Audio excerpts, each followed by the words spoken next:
I'd probably say ever since middle school, high school, my style was always influenced by the like pinup in the 50s, the Pachuca, Chicana style too. I love all like the oldies.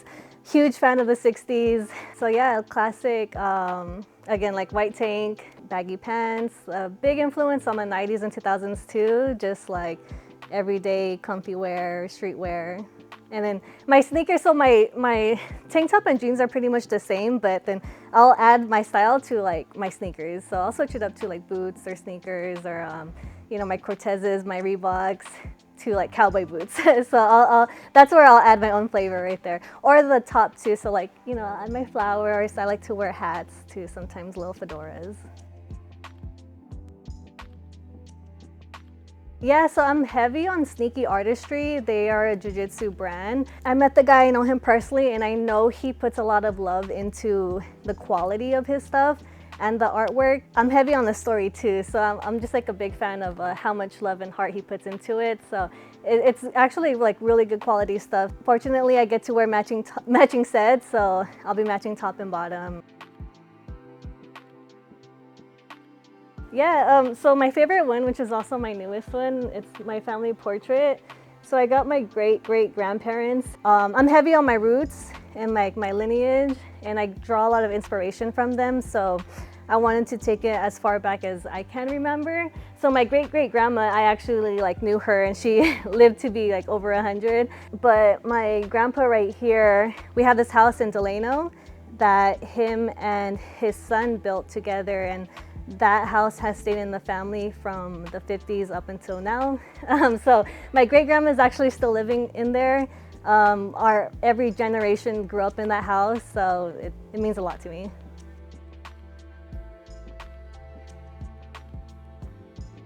So I was born and raised in Delano, California. Moved out to Reseda in the San Fernando Valley right after high school at 19 years old. Honestly, like I didn't even know I was gonna end up there, and I was very sheltered. Probably the furthest, like growing up my whole life, the furthest I've been out was like Santa Monica.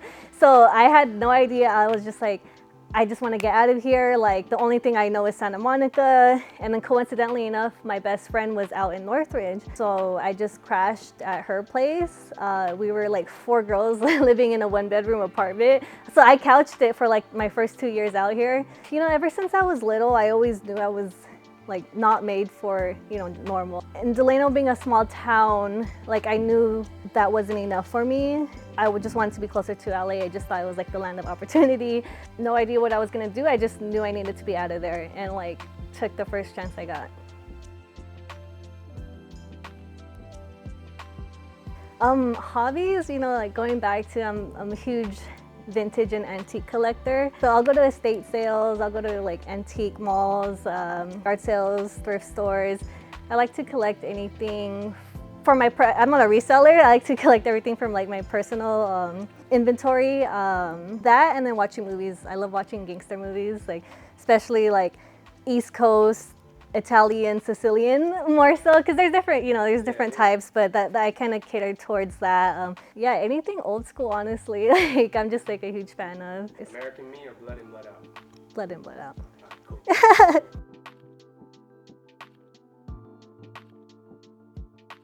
So I'm first generation Filipino. My dad came straight from the Philippines, and I'm 4th generation Mexican. So my Mexican side has been here since the 50s. You know, they worked hard here, so that's why I hold on to like that part of my family like very tightly. Draw a lot of inspiration. My work ethic, I would say, is from them too. Parents divorced when I was young, so you know, I didn't really get to be in tune with my Filipino side so much, but as an adult, yeah, it's gone better. My relationship with my parents, you know, it's distant and not distant. You know, I feel like I was emotionally independent at a very young age, but they've always been supportive. I feel like at one point they realized I wasn't going to listen to them, so they kind of just like accepted the fact, you know, that I'm gonna do whatever I want to do. I was always kind of going against, you know, what they said. But they come to all my fights, and they've been nothing but supportive, you know, through the successes and the lessons. I feel like I wouldn't have gone this far too, like without their support.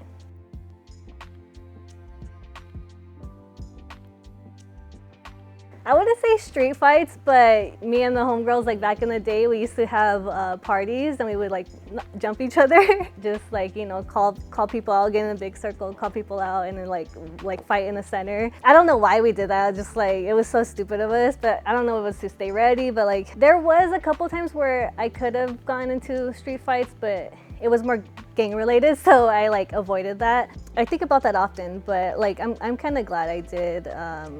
It was more of like someone had started a rumor that I was like a sureña, and back then Delano was huge, like a bunch of norteños everywhere, norte families and stuff like that. I knew if I were to have gone into a fight with those, you know, girls who I know their family was like big in Delano at the time, like I didn't want that rumor to of me being a sureña to get around, which is true. Like I never gangbanged. Like I just knew it wasn't smart to get into that fight, but I talked my way out of it.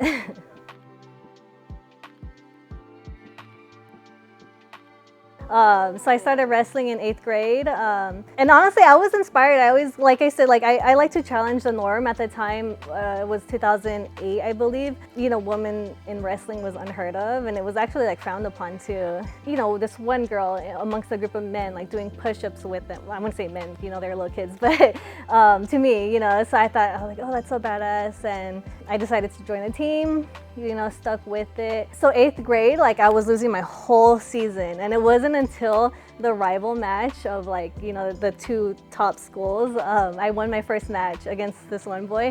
I got to see what grit, perseverance, determination, like what that felt like that when you finally have that moment of success and like when it finally hits you. So I decided to stick with it through high school. Well, I don't want to say crowned, but I was, you know, JV and varsity MVP, and first female ever. And at the time, my school was 100 years old, so I was the first female to ever receive those MVP awards, and I was the first female at my high school to qualify for state. When I moved out here, I discovered jiu-jitsu. Why not get back into competition? And then I fell in love with it all over again. As an adult, a lot of like repressed emotions were coming up that I didn't realize I had. Through like the struggles of, you know, practicing martial arts and just like wanting to better yourself, it's kind of like shadow work too. Like a lot of like healing comes from it. I continue to fight to be an inspiration to, you know, the kids in Delano. I lost friends and family to drugs and gun violence. I think about them a lot, and there's kids in Delano dying, like kids. I want to be a voice. I want to put Delano on the map. I want to be a voice, and like just because you're in Delano, like it's possible for you to get out of there and follow your dreams. Like you don't have to be stuck in this, you know, generations of generations of, you know, the same thing. That's why I keep on fighting. I think, and I don't know if I could speak for everyone, but I could speak for myself as a female. I do like have this thing where like I try not to be so emotional. So like you know, you got to put up a front. You got to kind of hang with the boys. You can't show any type of like weakness or tiredness. Women have, you know, Mother Nature. So I have to kind of, you know, work around that and act like it's not there when really like I feel like I'm being stabbed and like shanked in the back and stuff like that.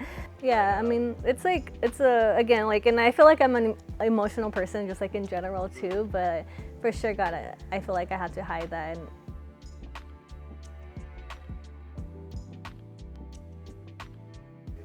Yeah, I mean, I'm still early. I feel like I'm still in the infant years of my MMA career. But one that gets brought up a lot is my first fight. I don't know if you've seen it. It's my debut.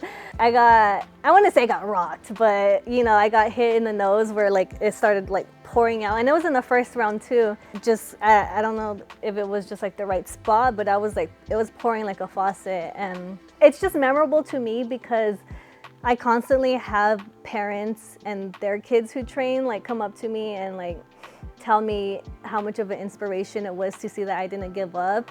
It did go all 3 rounds and I fought through it. So I think it showed a lot of heart, the heart that I have in that fight. So that would probably be a memorable moment for me. Honestly, like my heart got butterflies again because I didn't know, like, you know, I was gonna have people look up to me like that.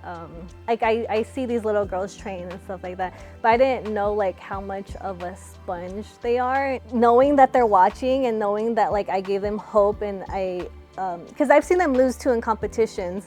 So if them seeing me could help them in their competition and not give up, then it's like the most rewarding thing ever. Don't listen to all the voices that you're gonna hear around you. Because I did this too, where people laughed when I told them that I wanted to be a professional fighter or just like a fighter in general. And it was very discouraging, and I hate that I did let it get to me. So I would say don't listen to anyone. Just do what you want to do. You know, we're on borrowed time.